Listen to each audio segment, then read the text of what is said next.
I have been someone who loved my own company. I am Kimberly, and I am 30 years old teaching physics at the college_family, marriage.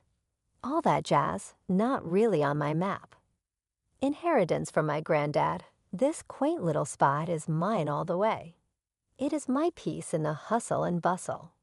So there I was, hitting the pavement in the park for my morning run, when this scene unfolds right in front of me. A guy not watching where he's going takes a spectacular dive, and his phone goes flying. The thing hits the ground and bam, it's a goner, shattered screen, bits everywhere, the whole 9 yards. He's cussing up a storm, face all twisted in frustration. Clearly, the phone's the least of his worries. Looks like he's about to tear his hair out.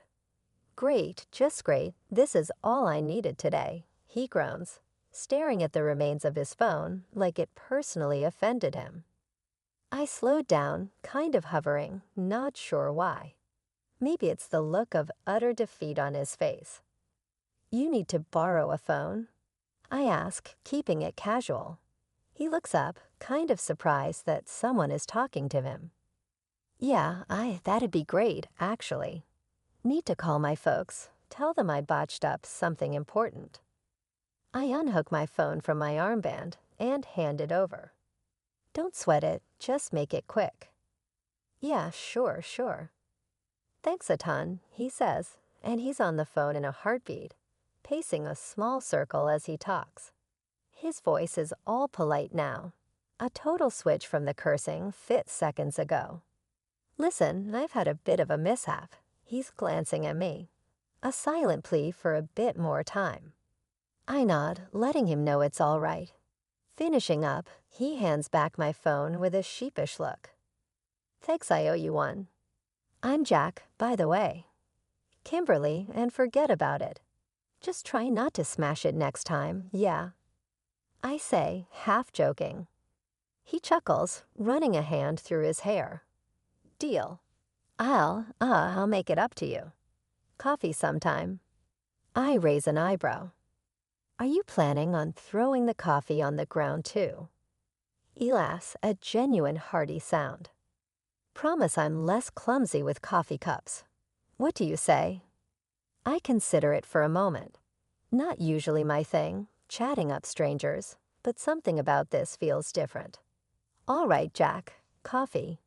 But if you're late, I'm leaving," I say with a smirk. That coffee with Jack, it turned out to be the first of many. Something about him made me toss my stranger danger manual out the window. He was easy to talk to, with a laugh that made you want to join in, even if the joke was lame. We found this little hole-in-the-wall cafe, the kind where the coffee's strong enough to put hair on your chest, and the owner knows everyone by name. We became regulars, our conversations stretching from physics to philosophy to the downright ridiculous. "So you're telling me if you could, you'd teach physics to cats?" Jack asked me one day, a mischievous twinkle in his eye. I took a sip of my coffee, playing along. "Absolutely. Imagine the breakthroughs. Schrödinger's cat would have a whole new meaning." He laughed, shaking his head. "You're nuts, you know that, right? Take one to know one." I shot back, smiling. Things with Jack just clicked. It wasn't long before our coffee dates turned into dinner dates, movie nights, and lazy Sundays spent doing nothing together. It was easy, comfortable, and frighteningly quick. One evening, as we were closing down the cafe, with our lingering goodbyes, Jack turned serious. Something I'd come to learn meant he had something important on his mind. "Kimberly," he started, hesitating a bit. "We're great together, aren't we?" I nodded, curious about where this was leading. "Well, I was wondering, what do you think about making this a forever thing?" My heart skipped. "You mean like marriage?" "Yeah, marriage," he confirmed, his voice firm, but his eyes searching mine for any sign of hesitation. I paused, not because I doubted my feelings, but because the gravity of the decision weighed on me. Yet, looking into his hopeful eyes, I found my answer. "Yes, Jack. Let's do it. Let's get married. The whirlwind that was our engagement sped by, and before I knew it, wedding bells were practically ringing in my ears. But there was this one little hiccup before we could say our I does. Jack's folks wanted to meet me. No biggie, right? Wrong. The meet and greet was at their place, which was fancy enough to make you think twice about where you sat. They were polite, but had this way of looking at you, like they were trying to read the fine print on your soul. So Kimberly, his dad starts, smooth like he's practiced this speech a few times. Jack tells us you're a teacher. Physics, was it? Yeah, that's right. I reply, keeping my tone friendly but guarded. And you live in that lovely little house by the park. Quite the inheritance. His mom chimes in, her eyes sharp, trying to pin me down. I just nod, sensing where this is heading, but not wanting to jump the gun. It's just that our Jack is quite the successful businessman, you know. We're just a tad concerned, no offense, dear, that some might be more interested in his financial stability. His dad says, dancing around the real accusation. I couldn't help but laugh, the absurdity of it all bubbling up. Trust me, I've got my own thanks. Not here for a free ride. Their faces tighten, not expecting my blunt honesty. Or maybe they did, and it was all part of the test. Well, in that case, his mom says, pulling out this document from nowhere, we'd feel more at ease if you two considered a prenuptial agreement. Sure, I shrugged, taking the paper. Makes sense to me. I like knowing where I stand. Plus, my house isn't up for grabs. Their surprise was almost worth the awkward tension. I guess they weren't used to straightforward answers. Jack seemed relieved, squeezing my hand under the table like he was saying thanks for not bolting. So we signed their precious prenup, sealing the deal that what's mine is mine, and what's his is his. Fair's fair, but the taste it left in my mouth was sour, made me wonder what kind of family I was marrying into. Living with Jack in my granddad's house started off as a dream. We'd laugh over burnt toast, dance in the living room to no music, and make plans for every inch of the garden. But like a storm rolling in slowly, things got cloudy, then downright stormy. And wouldn't you know it, the storm had a name, Jack's parents. These two could give lessons in arrogance. From day one, it was like I signed up for a third and fourth roommate who had a key, but never heard of rent. They'd swan into our place like it was a diner, feet up, waiting for the special of the day. And when they hinted they wanted to go on this fancy cruise, but their wallets were too thin, they looked at me like I was the bank. No, I told them, you think I declared war. They threw a fit, calling me stingy, saying I hoarded my cash like some dragon sitting on gold. Word gets around, and soon Jack's asking why I'm not more generous with his folks. Generous, Jack? They practically live off us as it is. I snapped back one night after his parents had left, our sofa and our fridge emptier than promises. Their family, Kim, were supposed to help out, he argued, missing the point by a mile. Helping is one thing, being taken for a ride's another. Your folks think my money's there to spend. That's not happening, I said.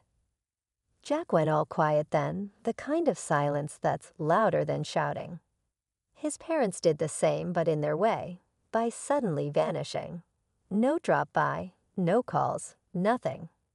They were offended because I wouldn't fund their holiday spree, called me greedy behind my back, said I was living too tight.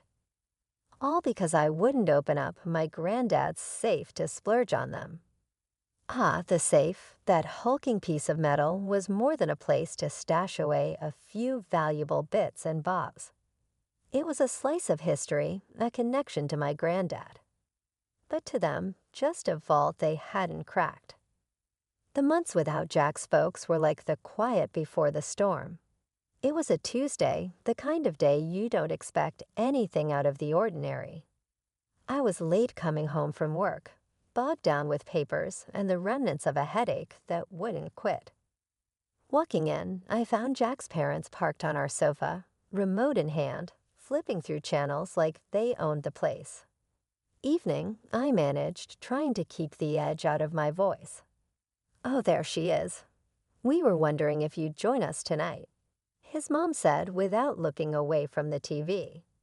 I glanced at Jack, hoping for some backup, but he was engrossed in something on his laptop. Sighing, I headed to the kitchen, only to find they'd helped themselves to leftovers I was planning to make into dinner. That was it. I was done playing nice. "Okay, listen up," I said, striding back into the living room. "This is not a hotel, and I am not the maid." Jack looked up, startled, while his parents finally paused their channel surfing. "What's gotten into you?" his dad asked, frowning. "I'm tired," I shot back, tired of coming home to find you two camped out here, eating my food, and treating this place like it's yours. It's not. The room went silent. You could have heard a pin drop, or in this case, the tick of the clock marking the moment everything changed. You could have heard a pin drop, or in this case, the tick of the clock marking the moment everything changed. His mom stood, smoothing her skirt. "Well, I never. Here we thought we were family, but clearly we were mistaken." "That's not what I'm saying, and you know it." "I'm just asking for some respect, some space," I tried to explain, but the look on her face told me she wasn't buying it. Jack's dad chimed in, his voice cold. "Seems like someone's true colors are showing. We just wanted to be close to our son, but apparently that's too much for you." I looked at Jack, searching for some sign of support, but he was torn, caught between us and them. "Maybe it's best if we leave," his mom said, her voice laced with hurt I wasn't sure was entirely genuine. "Maybe that is best," I agreed, more to myself than anyone else. They left, and with them, the false pretense of one big happy family. Jack and I stood in the silent aftermath, the rift between us wider than ever. The breaking point hit like a wrecking ball. Jack had always been a bit of a mama's boy, but I never figured it would get this bad. His folks, they had their hooks in deep, and Jack danced to every tune they played. It wouldn't have been so bad if it stopped there, but no. Jack started treating me like I was part of the staff in my own house. "Hey, can you whip up something nice for dinner?" "I'm starving," Jack would say, dropping his bag by the door like he owned the place. "Jack, I've been on my feet all day, teaching and grading. How about you cook tonight?" I'd reply, trying not to let my irritation bubble over. But instead of understanding, he'd huff, puff, and make it seem like I was the one being unreasonable. And let's not even start on the Fridays he'd roll in past midnight, reeking of booze, with that "what's the big deal" look plastered on his face. One evening, I'd had enough. "We need to talk, Jack. This isn't working," I said. He just stood there, swaying slightly, with that clueless look of his. "What's not working? Us, Jack. Us. Your parents treat this place like a free hotel. You treat me like I'm here to serve, and I'm tired all the time, tired." I could have said a lot of things then, could have apologized, could have promised to change.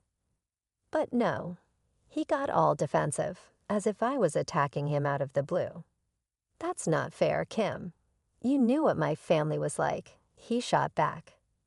"Yeah, and I thought I was marrying you, not signing up to be the family doormat," I snapped. That was the moment when the last thread snapped. We looked at each other, really looked, and saw the chasm between us, too wide to bridge, too deep to fill. I think we should get a divorce," I said, the words tasting bitter. Jack's reaction was a mixture of shock and relief. It was clear this had been a long time coming for both of us. But when he told his folks, the glee in their voices was something else. "We always knew she wasn't right for you, son. Good riddance, and thank heavens for that prenup." His mom had chirped over speakerphone, her voice a little too loud, a little too cheerful. Jack packed his bags that night, his movements mechanical. There was no dramatic goodbye, no tearful plea for reconsideration. Just the soft zip of a suitcase and the click of a door. Life's funny, you know. Just when you think you've hit rock bottom, fate throws you a curveball. For me, that curveball was a lottery ticket, a last-minute buy on a whim, because hey, why not? My life was already a mess. Might as well throw a couple of bucks at a dream. The morning I found out I won, it was like any other, except my phone wouldn't stop buzzing. I thought it was a mistake, a practical joke maybe. But no, there it was. My ticket, my numbers staring back at me from the screen, winners through and through. So there I was, staring at the lottery ticket in my hand, the kind of stunned where you can't decide if you want to laugh or cry. $3 million. It felt like a joke, considering the mess my life was at that moment. Divorce papers not yet signed, and my soon-to-be ex and his folks were nothing but a headache I couldn't shake.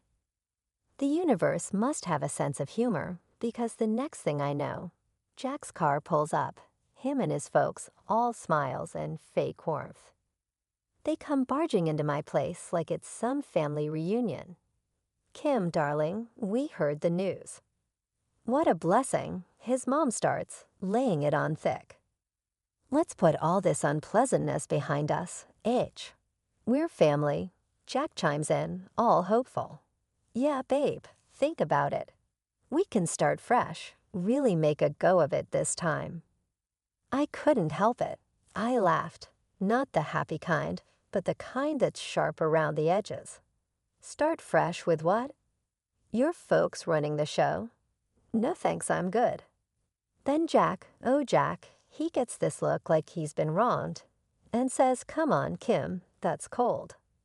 You know I deserve half of that money. It's only fair." Fair? Let's talk about fair, Jack. You and your parents treating me in my place like some kind of free-for-all, and now you want half of my win. Not happening. His face went all kinds of red, anger, embarrassment, take your pick. His parents, too, looked like they'd swallowed lemons, all puckered and sour. According to our prenup, that money is mine. All mine. You got that? I said, holding his gaze, feeling a kind of power I hadn't felt in a long time. He sputtered, looking to his folks for backup, but I wasn't done. "And just so we're clear, this ticket," I waved it in the air before sliding it into my safe, "is staying right here under reliable protection." Their eyes, oh man, their eyes were like cartoon characters, almost popping out of their heads. It would have been funny if it wasn't so pathetic. Jack tried to argue more, but I cut him off. "No, Jack, it's over. This ticket is my ticket out of this mess, our mess, and you're not getting a dime." They left after that. Not much else they could say. The door clicking shut behind them sounded like the end of an era, my era of playing the good wife, the understanding partner. Then I rang up my sister, spilling the beans about my sudden windfall. We spent hours on the phone, dreaming big, trips abroad, fancy cars, you name it. The kind of chat that leaves your cheeks aching from smiling too much. And guess what? I added as our call was winding down. Jack already got his eyes on the prize, acting like we're suddenly best buddies again. My sister cackled on the other end. "You'd better hide that ticket somewhere Fort Knox couldn't crack, especially from those vultures." I laughed. "Oh please, I've got it, all under control. It's tucked away nice and safe." Fast forward a week, and I'm jetting off to a teaching conference, my mind a whirlwind of lectures and potential networking. Not once did I suspect what was brewing back home. Coming back to an empty space where my granddad's hefty safe used to sit, you'd think I'd freak out. But no, I just burst out laughing, knowing Jack and his folks. I had a hunch about who the culprits were. Sure enough, as the sun dipped and the evening rolled in, Jack's frantic voice came blaring through my phone. "Kim, you need to fix this now." He was practically shrieking. "Fix what, Jack?" "The fact that you and your parents are a bunch of Keystone cops." I couldn't help the snark. "It's not funny. We're at the police station. They think we tried to steal the lottery ticket." His voice was a mix of panic and disbelief. "The ticket. Oh, that precious piece of paper. Except the real kicker. The one in the safe was a decoy, a copy I'd made just for kicks. The real deal was with me, secure in my purse." The image of them huddled around my granddad's old safe, visions of dollar signs in their eyes only to find a worthless piece of paper, was too good. I held with laughter, the sound echoing off my empty walls. You mean to tell me you stole my safe for a fake ticket?" I managed between fits of laughter. There was silence, then a muffled curse. "You can't do this to us, Kim. It's not right." "Right, Jack. The moment you decided to break into my house and steal my stuff, you threw right out the window. Enjoy explaining that to the cops." The call ended with a click, and I spent the rest of the evening laughing, the sound bitter but liberating. Imagining their faces, the moment they realized they'd been played, was a balm to the months of turmoil they'd put me through. The next day, I headed to the police station to give my statement. The look on Jack and his folks' faces when I walked in was priceless. They looked like they'd seen a ghost, a mix of guilt and sheer panic. "Kim, thank God you're here. Tell them this is all a misunderstanding." Jack blurted out, his eyes darting around, looking for an ally in me. I just stared at him, letting the silence hang heavy for a moment. "A misunderstanding? Is that what we're calling breaking and entering these days?" His parents started in on their spiel, tripping over their words, trying to paint themselves as victims of circumstance. It would have been comical if it weren't so pathetic. "Listen, I only came here to make things right," I said, cutting through their babble. Jack perked up, a glimmer of hope in his eyes. "So you'll help us?" I nodded, reaching into my bag. "Yes, by giving this to the officers." I pulled out the real lottery ticket, the legitimate claim to my winnings, and handed it over to the police officer standing by.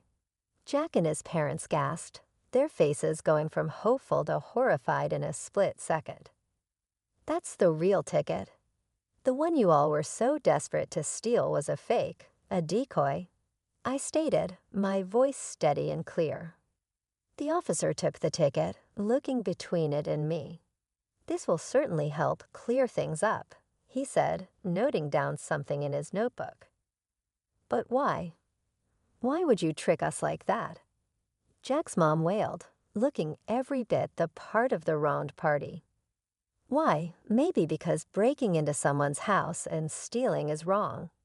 "You brought this on yourselves," I retorted, my patience wearing thin. Jack stood there, mouth agape as the realization sank in. "So what now? Are we going to jail?" "That's not for me to decide," I said, turning to leave.